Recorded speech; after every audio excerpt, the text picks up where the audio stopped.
문재인 전 대통령이 적극적으로 선거 국면에 등판해서 민주당 후보들을 지원 유세하고 있는데 이재명 대표의 강성 지지자, 소위 개딸로 표현되는 개딸들이 상당히 좀 분노하고 있다고 합니다.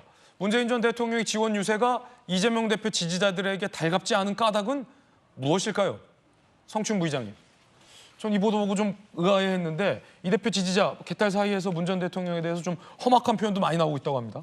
아마 대통령께서 말씀하신 그 정당을 민주당만 이야기한 것이 아니라 조국혁신당, 새로운 미래를 같이 언급하셨습니다. 그것 때문에 아마 지금 좀 과격한 표현을 하면서 비판을 하고 계신 것 같은데. 그렇군요.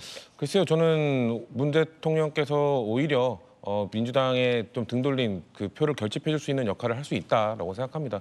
왜냐하면 우리가 앞서 판세를 쫙 봤지만 저는 앞서 우리가 본 판세가 민주당에게 매우 위기 신호라고 저는 개인적으로 생각을 합니다. 그래요? 예, 이건 백중세가 나왔다는 것 자체가 왜냐하면은 여론조사와 실제 투표가 다른 것은 이제 여론조사에서는 이 세대별로 나눈 그 인구 구성에 따라서 여론조사를 진행하지 않습니까? 근데 실제 투표율에서는 세대별로 또 다르지 않습니까? 근데 민주당은 이 나이가 많은 좀 고령층에서 지지가 좀 뒤처지기 때문에 근데 그분들이 투표율이 높거든요. 아, 숨을 표심이 있다. 그렇죠. 그렇기 때문에 그리고 지금 저는 유권자 지형이 매우 크게 변화했습니다. 왜냐면은 제가 2010년 지방선거 기준으로 그 당시에는 2030 세대가 50대 이상보다 많았어요.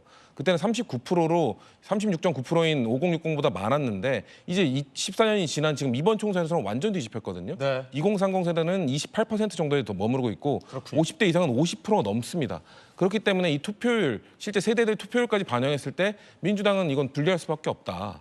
그래서 민주당은 또 얘기하죠. 투표율 몇 프로 이상이면은 우리가 유리하다. 왜냐하면 우리는 젊은 층으로부터 지지를 받고 있기 때문에 투표율이 낮은 젊은 층이 투표장으로 많이 가면 다 이길 수 있다 이런 얘기를 하는데 또 하나의 변수가 생겼죠. 이제 20대 표심이 예전처럼 민주당을 일방적으로 지지해 주는 게 아니라 젠더에 의해서 갈렸습니다. 예. 그렇기 때문에 그것도 민주당에서는 매우 악재고요. 그리고 마지막 한 가지 더는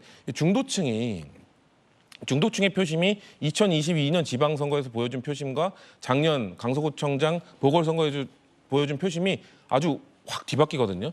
이거는 중도층의 표심은 언제든지 바로 그냥 바꿔서 심판할 수 있다는 거거든요. 그렇기 때문에 결국 이번 선거는 중도층이 어떻게 하느냐에 달린 건데 저는 그래서 문재인 대통령의 행보는 민주당의 중도층 표심을 확보하는 데는 저 도움이 될 거다. 네. 근데 지금 양당 대표의 지금 행보는 중도층에게 어필하는 것이 아니라 지금 지지층 결집만 하고 있거든요. 전 그래서 개인적으로 마지막으로 말씀드리면은 우리가 중도층의 표심에 지금 악영향을 주고 있는 이 두 명의 후보 우리가 앞서 다룬 그 두 명의 후보를 안고 가면은 우리가 앞서 본 또 다른 여론조사 결과들이 있지 않습니까? 수도권에 그 격전을 벌이고 있는 그 지역구에 영향을 줄 수 있을 거라고 봅니다. 그렇기 때문에 오히려 저는 소탐대실하는 결과를 낳을 수 있기 때문에 지도부가 지금 이 정도의 결과가 나왔으면 빨리 뭔가 이 백중세를 어떻게 극복할 것인지에 대한 전략을 다시 한번 논의해야 되지 않나라고 생각합니다. 예.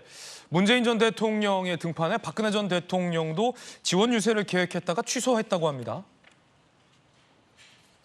어제 대구 A시장을 찾아 여당 후보 지원 유세 계획을 세웠으나 취소됐다. 관계자에 따르면 분위기가 좋지 않은 수도권에서 박 전 대통령이 나왔다는 것만으로 여론이 나빠질 수 있다라는 우려 때문에 박 전 대통령이 지원 유세에 나섰다가 계획을 취소하는 일도 있었다라고 합니다.